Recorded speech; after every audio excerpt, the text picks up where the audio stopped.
You're listening to episode 69, The Impact of Adoption on the Life of the Adoptee, with Lisa Floyd.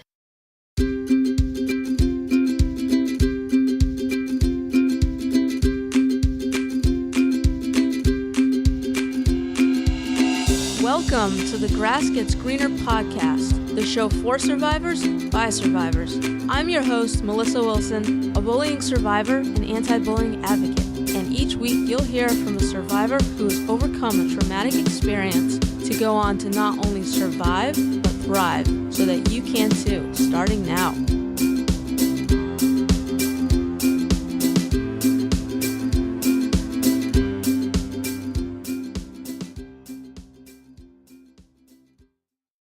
Hey, welcome to this episode of the podcast. Thank you so much for joining me. I appreciate it, as always. And I just want to start out by saying that today's episode is brought to you by Audible.com. Audible is the premier provider of digital audiobooks. I signed up with them to get you a free audiobook download along with a 30-day free trial. They have over 180,000 titles, including some that have been mentioned on this show in the past, that you can choose from for your iPhone, Android, Kindle, or whatever you use as an MP3 player.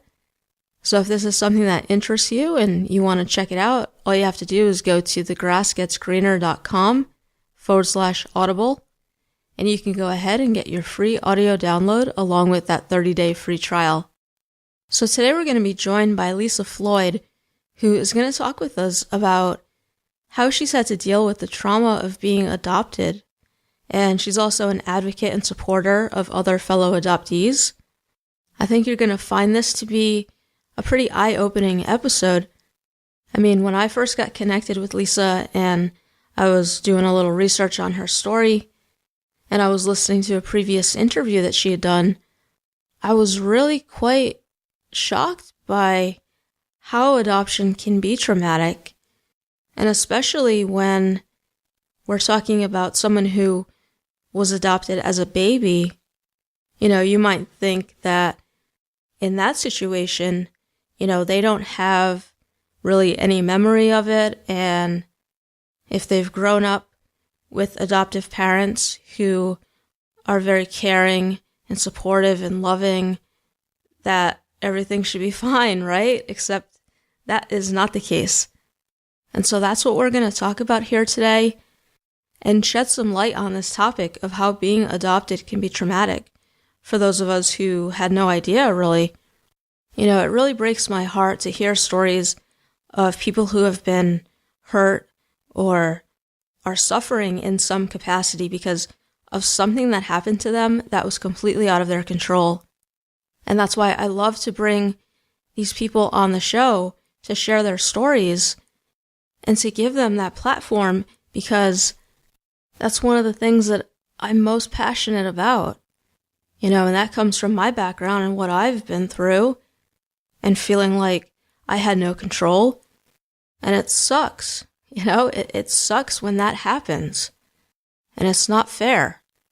And I know that some of you listening right now are in that position where you're stuck because of something that happened to you that was not in your control, and you're trying to work through that. And I hope that these guests I bring on are helping you to do that in some way, whether it's by showing you how they've done it, or just providing you with that inspiration and that hope. And what we're talking about here today is about having something happen to you that is out of your control right from day one, right from the start of your life. And so, you better believe that can be traumatic. And some of the things that we're going to talk about here are issues that are not just related to people who've been adopted, but people like you and me who are not adopted, but we've been through stuff that's messed us up, that's caused us to have low self-esteem, have trouble trusting people, have identity issues, deal with anger, all of those things. Those are things that Lisa has had to deal with. So no matter what you've been through, I'm pretty sure that this episode will resonate with you. And if nothing else, it's just going to help to shed light on an issue which really goes unknown unless you are adopted or you're looking to adopt. And we're also going to talk about grief in this episode and how Lisa has had to grieve for someone she never even met. So I found this all really interesting. I think you will as well. And without further ado, we're going to go ahead and get into it, and I'm going to bring Lisa on. Lisa, welcome to the podcast, and thank you for joining me here to share your story with us. Thank you for inviting me, Melissa. Yeah, absolutely. So you had actually reached out to me after you heard my interview on the Trauma Therapist podcast, and you were telling me a little bit about your story, and I thought it would be a perfect fit for this show. And, what we're going to talk about here today is your story of being adopted and how that was traumatic for you and how that's something that can be traumatic if it's not dealt with properly. And I'll tell you, when I was getting ready for this episode and checking out some of the interviews that you've done, I learned a lot about how adoption can be traumatic. And so I'm happy that we're going to shed some light on that today for those who might not be aware. And I know that what we're going to talk about are things that anyone is going to be able to relate to, whether they've been adopted or not. So, Lisa, what I like to do is start at the beginning so that we know where you're coming from, and then we'll go from there. How does that sound to you? That sounds great. Great. So, yeah, I know that you were adopted when you were a baby, right? So do you want to just kind of start with that experience and tell us what happened there? Yeah, I was adopted when I was 9 days old, and I have had wonderful adoptive parents. They, have been very supportive all along, but I just felt like there was something missing in my life. I felt sad. I didn't know why. And I, discovered years on down the road that I was grieving the loss of my birth mother. And I think it's probably something that people don't know is that when we are born, we know that the other half is missing. I refer to my birth mother as my other half, and, she's there, and all of a sudden she's not. We grow inside her for 9 months, and then, the voice and their heartbeat and the smell, and then they're just gone. And that being separated from her is a trauma of the highest order. Yeah, and like I was telling you before we started recording, I was listening to another interview that you had done, and I was hearing you talk about that, and that was just like really surprising to me, I guess. I hadn't really, as someone who's not adopted, that's just not something that crossed my mind. And I'm guessing for a lot of people who are not adopted, like they've never thought of it that way. They're not aware of that. And yeah, so that just really struck me. And it totally makes sense too. Yeah. That you would, yeah. I don't think that, like I was telling you before we started talking, that non-adopted people don't really think about it because they don't really have any reason to. But when I do share with people, they're interested to learn, and they're like, wow, I didn't really know that was a problem, but it is. And I think a lot of adoptees feel the same way I do. I know they do. Yeah. So when did you find out that you were adopted? I was actually 4.5 years old, and my parents wanted to tell me when my self-esteem was a little bit, better. But a family friend told me, he was a young kid, and he told me, and I was absolutely devastated. And the first thing I felt was that I was not wanted. Mm-hmm. And that I really think my life just changed then, because I just felt like I was not wanted. Yeah. Did you believe him at first, or did you think he was just... Yeah, I remember I just felt devastated.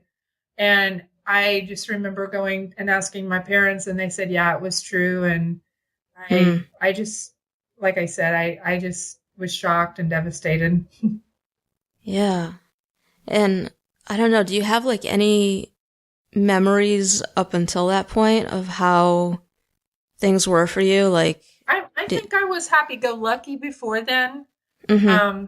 And it's like I said, just my whole life changed. And it's like when I got 7 years old, and then it really started occurring to me that, oh, gee, why what was wrong with me that my own birth mother didn't want me? Mm-hmm. And then the self-esteem issues started, and I started gaining some weight because I was, eating to comfort myself, and just things just, took a nosedive. I just kind of withdrew inside myself, and that, adoptees, we tend to do that. We isolate, and we don't trust people. Many of us don't. Yeah, I guess it must feel like the ultimate form of rejection right there Yeah. when you realize that yeah. Yeah, I think we just look for rejection. I've done that a better part of my life, and I've not let people in because I don't trust them. I don't trust love. I'm, to an adoptee, to many adoptees, that love equals abandonment. So why would you want to let anybody else in if they're going to leave you too? Mm-hmm. So, was your biological mom a single mother yes, when she put you up for adoption? She was a single mother, and she had no way to take care of me. She had 4 other children, and the birth father just abandoned her when he found out that she was pregnant. So she, I was born in 1970, so unmarried women did not keep babies then. And she worked as a nurse's aide, so she had no way to care for me. Mm-hmm. So I'm thankful that she didn't abort me. I will say that. Mm-hmm. Mm-hmm. Yeah. And so even though I know it was, very difficult for you during this time after you found out, how were your adopted parents treating you? Oh, they were great. They were great. I mean, they've never made me feel like I was not, a natural child, or they've just always been supportive and loving. And I could not have asked for better parents. And I'm thankful that God gave me the parents that I do have. Yeah. It's so interesting that, even in spite of that, like you still struggle, because it is a traumatic experience. So I'm curious, like, what was it like for you when you were like going to school and everything? Did you have trouble kind of relating to your peers? Oh yeah. Yeah. I didn't talk a whole lot. I mean, I didn't even really talk around extended family. There just were not very many people that I trusted, and I was very withdrawn, and I just, like I said, I tended to isolate. I like to read and stay by myself, and so it wasn't a happy time. Yeah. Did you have siblings with your adopted family? Yeah, I had a younger brother that was adopted. Okay. So he was adopted as well. So how was that like for the two of you? I mean, did you kind of connect over that, do you think, or? We didn't get along. I mean, I was more the compliant adoptee, going along and doing things, and he acted out and got into trouble, so we were like opposites. We were not close. Gotcha. And then so this just kind of just went on into your adulthood and everything, and you continue to struggle. Oh yeah. Did you like I don't know, did you ever go for like counseling or anything like that? I did when I was 15, and he knew I was adopted, but he wasn't an adoption therapist. I mean, so it was never discussed. I mean, he just didn't see it as being relevant. And I spent 2 years in counseling, and I don't really ever feel like I got anywhere with that. So, because I still find today there are not very many therapists that are informed about adoption trauma. So that's why I'm doing what I'm doing. Yeah, and that must have just contributed to your struggles at that time and feeling like nobody understood you. Yeah. The lack of validation is just so hard even today. It's like people don't get it and they don't want to get it. And it makes me more determined to, speak out about it and make this known, and yeah, kind of push me forward. Yeah. So needless to say, I mean, you've just struggled with like a lot of identity issues growing up. Oh yeah. Because I mean, I didn't feel grounded to anybody or anything. I'd look in the mirror and I'd think, who do I come from? And it's like I had to repress all those feelings of loss and grief to survive. And But it would come out in like anger and things like that. Mm-hmm. Was it difficult for your adopted parents to kind of deal with you, deal with the situation once you found out? And of course, it wasn't how they wanted you to find out. Did they end up struggling with that themselves? I mean, are there like resources out there that were available to help them in that? There wasn't in the 70s. And I wish now, like I have a very good friend. Her name is Sherry Eldridge, and she writes books for adoptive parents. She's an adoptee, and I wish she had been around then. In the 70s, nothing was known about grief and trauma, and my parents feel bad now because they wish they had known. And I just tell them it's not your fault. I just hope that I can help future adoptive parents now to learn these things. Mm-hmm. Yeah. So, and then I know, of course, you ended up finding out about your biological mother and the family that you have there. When did that happen? I found my maternal birth family in August of 2013. Okay, so just a few years ago. Yeah. Yeah. Was it something that you always wanted to do once you knew? Well, I will say when I turned 40, that's when I really wanted to start looking for them and finding them. And in 2011, I actually hired a confidential intermediary to find my birth mother. And this person made contact with her. She refused contact with me, which that was very devastating. And that sent me into a depression for probably 2 years because I finally was able to mourn her loss. And that was a really rough time. But I made it through. And then I was able to find them in 2013. And my birth mother, I did not contact her, but I found out that I had 4 siblings. And I wrote letters to all of them explaining who I was. And I said, if you don't want contact, that's fine. That's your right. And I had one brother that reached out to me. And we had a relationship for about 6 months. And then he pulled away because he couldn't handle the emotions of it. And so that was painful. So I had to, deal with the loss of him. And that's kind of where things stand. I had a brother that died of cancer last year, and then my birth mom died in March of 2014. She, my brother let her know that I had found the family, but she refused to ever have, any contact with me, and which was her right. So, and I've never talked to my sisters, and so the maternal birth family, I'm just, it's like I don't exist with them, and that is painful, but I accept their decision. I mean, when you go into reunion, you can, what I would say is don't have your expectations set too high, because they don't have to have a relationship with you, What I will say is I am happy that I found them. I have no regrets because I was able to find out who I really am. So it's a win-win for me. Yeah. And I found my paternal birth family too. And my birth father died, 7 years ago, years before I ever knew who he was. But his brother and wife are just wonderful. And they are very positive influences in my life. They accept me unconditionally, love me unconditionally, and they are just 2 wonderful human beings. I love them very much. Oh, that's great. Yeah. Did they, did your biological families know of you before you reached out to them? No.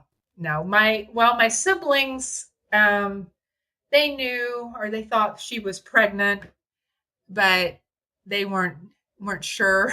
I don't know how that works, but they had never tried to contact me or anything. But my aunt and uncle, when I reached out to them, they said, well, we've been waiting on you to call us all these years. They knew that my birth mother had had a baby, but they didn't know what sex it was. And they just, lost touch. And so, but they were happy. So. Yeah. So did that kind of help to give you some closure once you found out where you came from? Yeah, yeah. It's like I said, I'm still healing from this stuff because it's just been so much loss. But yeah, I mean, I feel like I can move on from this stuff now, and I'm focused on my schooling, and it's all good. Hmm.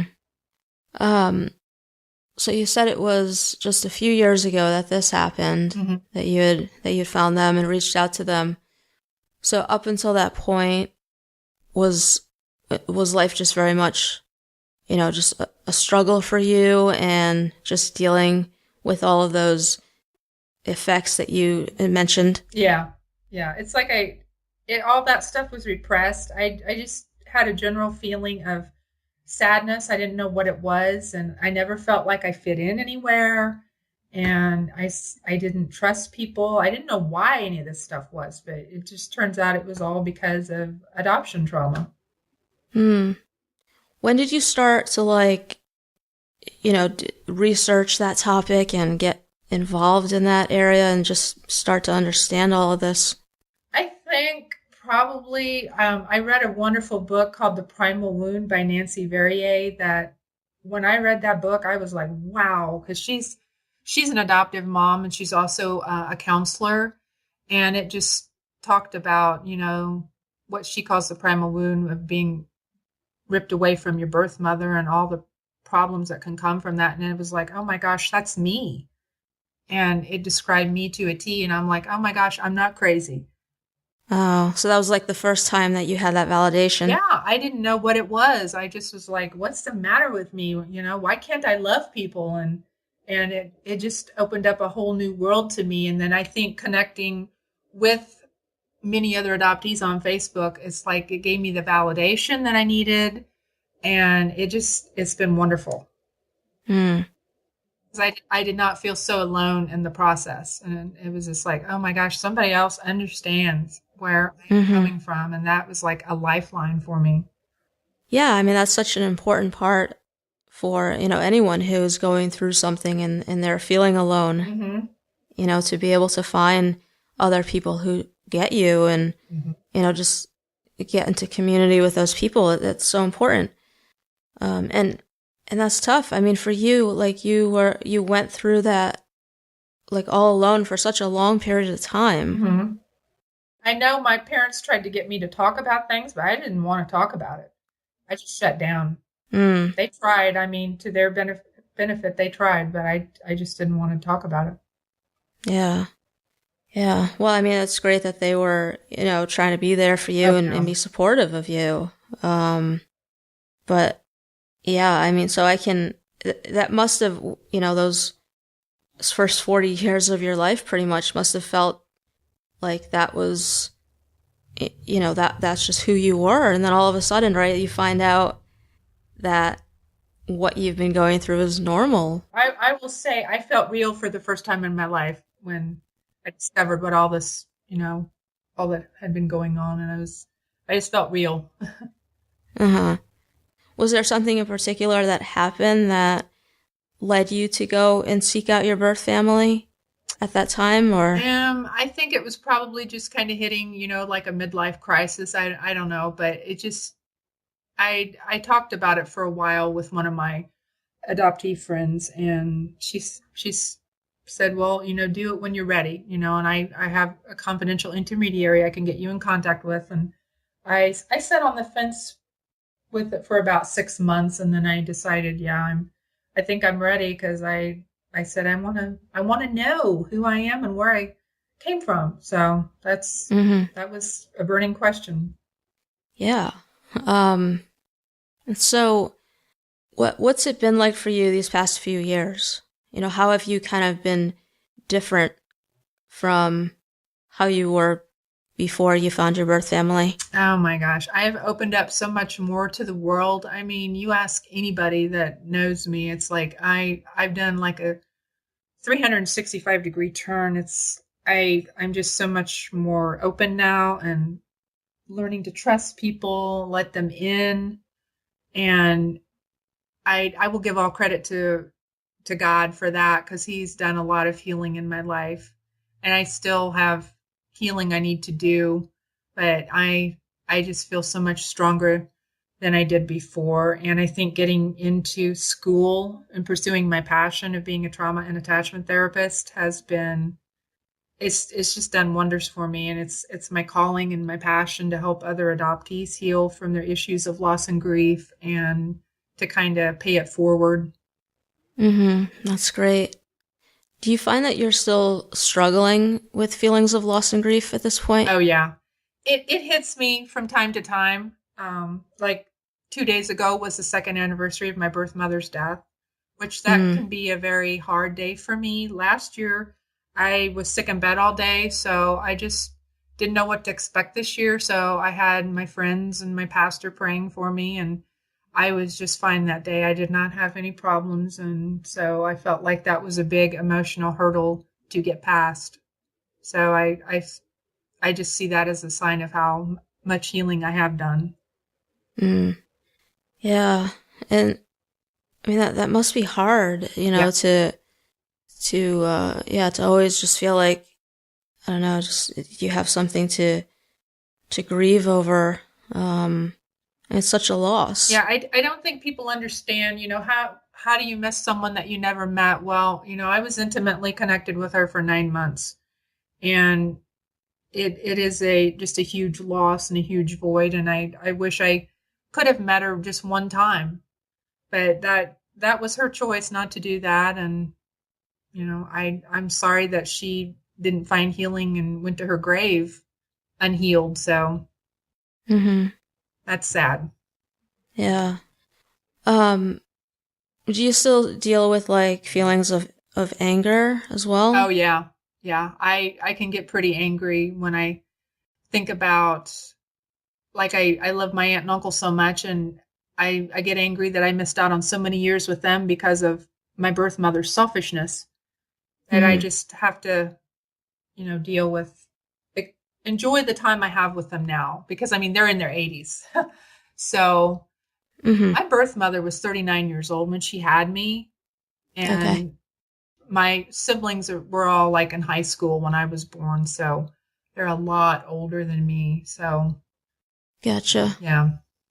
Yeah. And it must be hard. You must have felt like you never, had control over things in your life, right? And it made me a control freak over virtually everyone and everything. And it's like that doesn't work, and it alienates people. And oh yeah, I still deal with wanting to be a control freak, but I'm trying to do a lot better in that. Yeah, I can imagine, because, anytime someone has been through something traumatic, or they've grown up being abused, it's like that control was taken away from you. You didn't. Oh yeah. You didn't get to determine, how your life was going to be at that point. Yeah. And so that's something that, I mean, it's very common for a lot of people to struggle with. I know it's something that I struggled with, and probably still do, I would say. Yeah, I mean, I had no say-so over that important decision about being adopted. So it's like, yeah, I'm going to be a control freak over every other aspect of my life. Yeah. Yeah. But how would you say that you're doing today overall? I feel like I'm doing like 150% better today. I just feel stronger, and like getting through that day, the 2 days ago was just huge for me. And I just feel like the sky's the limit in my life. That's great. That's great. So yeah, tell us about what you have going on today, and things that you're working on and planning for your future. Well, I am a senior in my undergraduate program in psychology, and I plan on going on to graduate school in January of next year and getting my master's in counseling. And I want to specialize then and become a trauma and attachment therapist to help adult and adoptees. And that'll be a little bit more training, but to me, what I'm doing, it doesn't even feel like it's going to be a job. It's my passion. It's what I love. And I just want to help people. Want to let them know that I made it, they can make it. Yeah, that's great. And you're also involved in like legislative stuff, right? Oh, yeah. Yes. Indiana. Yeah, tell us about that. I got to go to the state house, and we just got our adoption records will be open on July 1st of 2018, which we are also delighted here. My friend Pam Krosky has worked in this for 10 years, and she was able to testify, and I got to go and be a part of the judiciary hearings, got to watch that, and it's just amazing that our governor finally signed the bill into law last Friday, and I'll be able to get my OBC then in July of 2018. So I'm thrilled. That's great. I can imagine that must be such a huge victory. Oh, it is. It is. And my friend is just amazing because she's worked so hard for this. I mean, it's been a full-time job for her for 10 years. So she deserves all the praise for that. Mm-hmm. That's great. Oh, you know what? I did want to ask you. Have you been able to, be able to trust people again at this point? It's still an issue for me, but I've gotten a whole lot better. I think with adoptees, a lot of us can have more of like an avoidant attachment nature, where you want to get to know people, but you don't feel safe letting your walls down because you're afraid you're going to be abandoned or rejected again. And so it's hard for me at times, but it's getting better.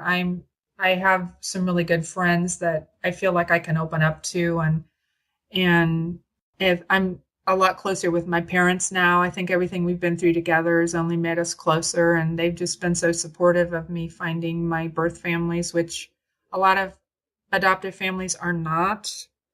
And I am so thankful that I have the parents that I do, because they have been super through everything that I've gone through. So it's much better. Yeah, that's great. And they sound amazing. Oh, yeah. And especially, considering that they kind of, weren't quite sure how to handle the situation. I know a lot of adoptive parents they're afraid they're going to lose their child when they look. But that's not it. I mean, we have two sets of parents. We can love two sets of parents. And my parents realized it was not about them, about me not loving them. They just knew that I needed to find out who I am. And they're great. Mm-hmm. And I do know some adoptive friends have lost their parents when they decided to look for their birth families. And I think that is a tragedy. Oh, wow. Yeah. So then even more rejection. Yeah. I mean, one of my friends, her family cut her out, and I don't know how you could do that. Mm-hmm. And it happens. Yeah. Yeah. And, I know we were talking a little bit before we started recording just about how kind of, the adoption system is and stuff. And what's kind of your take on, what it's like for parents when they decide to adopt, are they being told about these situations and what to expect, and that, it can be a traumatic experience? I think a lot of adoptive parents are told that, but then a lot of adoption agencies don't make that known because it is a business. I mean, white infants here in Indiana can go for $40,000. It's a business, and they don't want the truth of that to be known. So I think it just depends on how ethical the agency is. My personal opinion on it is I'm not against adoption, but I am for family preservation. I think the child needs to stay with a family member if at all possible. If there's some reason that they can't find a family member that they stay with, then I think they can be adopted. But it has to be handled a certain way. Yeah, but I see the trauma involved, and I just think, the child needs to stay with the family if at all possible. But the adoption industry is just corrupt with money. The money needs to be taken out, and it just needs to be reformed. Mm-hmm. Yeah, it's interesting. It's not something that is really, I don't think, just well known and kind of mainstream. I don't think it should cost $40,000 to adopt a child. That's ridiculous. Mm-hmm. And people are taking up GoFundMe campaigns to adopt, and I don't think that that's right either. Mm-hmm. Because to me, you're buying a child. It's human trafficking. Mm-hmm. Yeah. Interesting. And such, I guess, it's just such a tricky topic. Mm-hmm. Because, like, what do you do when, you've got parents or a mother who doesn't want to keep their child? Mm-hmm. And, and maybe there isn't someone in the family who can take them. And then, and of course, and then there are people out there who aren't able to have kids or whatever, and then they want to adopt and they want to give a child a home. The thing that I see too many young women who are not married and they want to keep their babies, but they don't have means of support, money or something. A mother should never have to give her child up because of not having finances or resources. I want maybe churches to get involved and donate money so they can stay with their baby, and family members to come forward. I mean, that just should not be a reason for that kind of trauma to happen because of resources, Yeah. Yeah. Do you think that that's going to get better over time? Are there things kind of happening right now to make that possible? I don't know. I just think if we can get more education out there about it and get maybe more funding for some of these places, that would help. Mm-hmm. Because I see too many churches that are giving money to parents to adopt a baby, but I think they need to be placing money with the mother to help her keep her child. That's what I would like to see. Oh, interesting. So they're supporting people to adopt. Yeah. But not necessarily to keep the child. Yeah. So I think it needs to be the other way. Mm-hmm. Interesting. Well, yeah, this is a very interesting topic, and one that I don't think, unless you're kind of you've been adopted or you're looking to adopt, that you're really aware of, right. and aware of how it can be traumatic. Mm-hmm. So I think it's good that we're talking about this, and that's why I wanted to bring you on and just kind of help spread the word. Right. So, Lisa, I want to ask you the final question that I have for you today, and that is, given what you know now, if you could go back to when you were going through your tough times and give yourself one piece of advice, what would it be? It's simple. I would say things will get better and you are enough. Because I sure didn't feel like I was enough when I was younger. I just felt flawed, but you are enough. That sounds like that's a really important message for someone who's adopted to hear. Yeah. Because you just feel that I felt at my soul that I was just a piece of trash. That's terrible. Yeah. No one should have to feel that way. No. And especially because, something that was so out of your control like that. Mm-hmm. Yeah. And it was not, my fault. I don't blame anybody. I think maybe society needs to be a whole lot more understanding of these, issues and being more supportive of women and keeping their children. I think that would help. Mm-hmm. Yeah. Yeah, it's tough to, and to have that trauma, it begins like as soon as you're born, if you're put up for adoption right then. Mm-hmm. Yeah, because I think in my birth mother's case, it can actually the trauma starts in the womb, because I was picking up on the fact, I'm sure, in the womb that I was not wanted. My birth father didn't want me. An older sister didn't want me in the house. So I'm sure I picked up on that. So it wasn't good. Yeah. Do you think it's even worse for someone who's adopted later on in their life? It just depends. Like if it's a foster adoption, they might want to go with another family, so it might not be so traumatic. But I don't know. Maybe being a little bit older is still a trauma. So I don't know. I still think it would be hard. Right.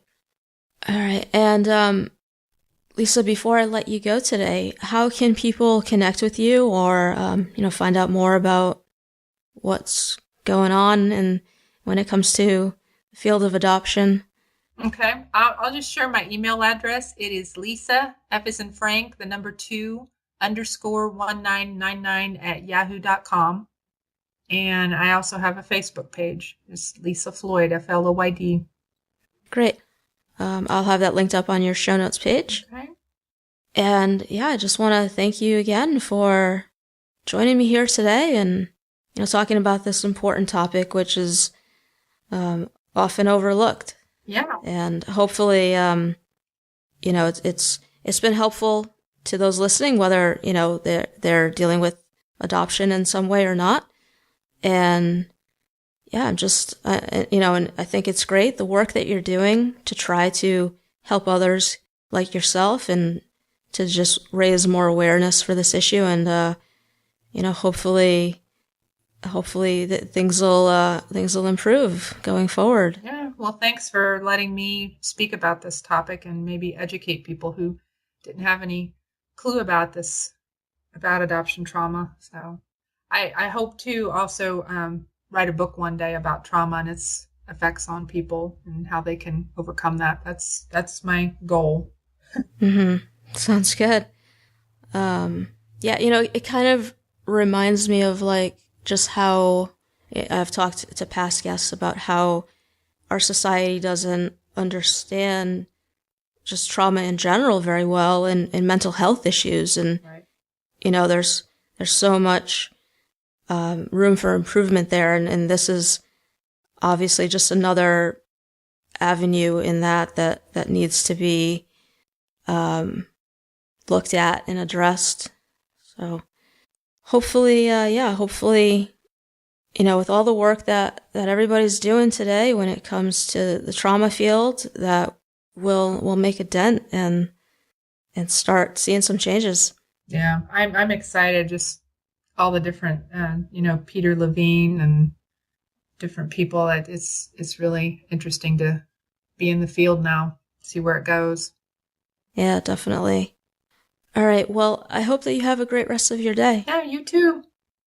Thanks for listening to the show today. This has been the Grass Gets Greener podcast, episode 69. Go to thegrassgetsgreener.com/Lisa Floyd to find the links mentioned during this episode or to leave a comment. So I want to know what you thought of this. Did you find it to be eye-opening? Did you have any idea about these things that we were talking about here today, or was it completely news to you?